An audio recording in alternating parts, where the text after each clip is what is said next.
Campaign national spokesperson Katrina Pierson and DNC committee member and Clinton supporter Robert Zimmerman. Good to see you. Good evening. So let me just start with you on this, Robert. Do you admit she had terrible 2 weeks?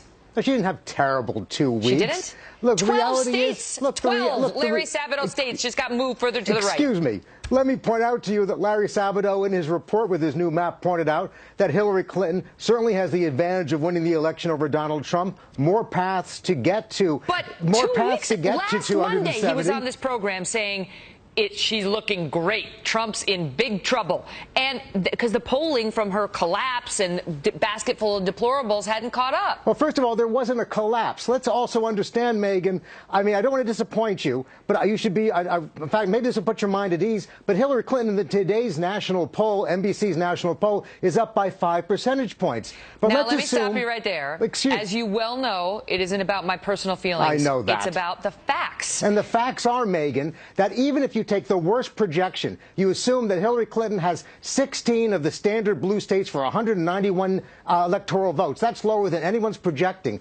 The battleground states in question, according to 538.com and others, give her a 70% chance of winning those states. Okay. 538, with all due respect to Nate Silver, has been schizophrenic this election. They nailed it with Obama last time around. They've been, with all due respect, all over the place. You believe one day, the next day, completely the reverse. Let me get Katrina in here. Okay. Katrina, your candidate has had boatloads full of trouble, right, since he launched this campaign.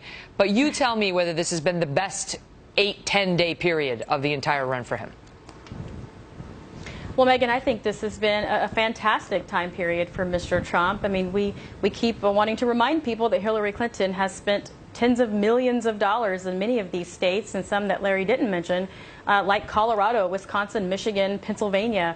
Look at Virginia and Maine, for crying out loud. Mr. Trump is doing extremely well, which is exactly Virginia was typically red, but many of these models have shifted. But let me ask you this. So understanding he had this great time, what does that mean for his debate strategy? Because even though he's had a great 10 days, he's had like a year and a half of controversy preceding it. Well, look, he's going to prepare the way Mr. Trump does. He's absolutely committed to going out there and campaigning in all of these states for all voters, something we haven't seen for a Republican candidate in a very long time. And he is ready to go up against Hillary Clinton. And as we know, Hillary Clinton does have a record of failure as Secretary of State, particularly when it comes to the hot topics that many people are concerned about. Katrina, like I think you did your analysis. Like the economy and like trade. Excuse me, Katrina. Let Robert get in Trump, here. someone that's going to get up there and actually talk to the American public about what he wants to do. That's been extremely different Let him make his than point, and then I'll done give in you the past. the floor back. Katrina, take a breath. Here's the bottom line. Katrina, I think you learned your political analysis at Trump University, because what we've seen in this election... You're the rhapsodic one, George. First of all, it's Robert. You've got a fixation on George Zimmerman, which says something else. The other point is what makes this election so unique is you see an unprecedented number of leading Republican experts in Homeland Security, in fighting terrorism, in our military, including now President George Herbert Walker Bush, now standing up and supporting Hillary Clinton because they regard Donald Trump as reckless, dangerous, and an incompetent neophyte. What do you make in particular, because news broke overnight that the former president, George H.W. Bush, is planning to vote for Hillary Clinton, Katrina?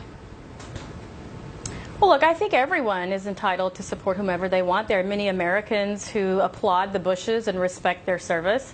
Not Donald Trump, who attacked them and maligned them. Some of the Bushes are going to be supporting. If it is true that some of the Bushes are going to be supporting Hillary Clinton, then I think that really offers vindication for a lot of the Tea Party goers who felt like Republicans were starting to govern as Democrats. How about the generals who are supporting? How about the generals who are stepping up and supporting Hillary Clinton over George Bush? The establishment is going to stick with the establishment. And what does it say when you have Republicans in a record number turn out for Donald Trump, and you have former leaders of the party just essentially slap them in the face? At the same time, Megyn, everyone's going to have to choose who best suits their values, and if Hillary Clinton represents George Bush's values, then that's his prerogative. Well, clearly, Vladimir Putin represents she was thinking of George Bush's H.W. Bush, Robert. She wasn't thinking of George Zimmerman. So it's great to see you both. I got to leave it at that. Okay. I have to talk about Brangelina, which I don't think Katrina and Robert want to discuss.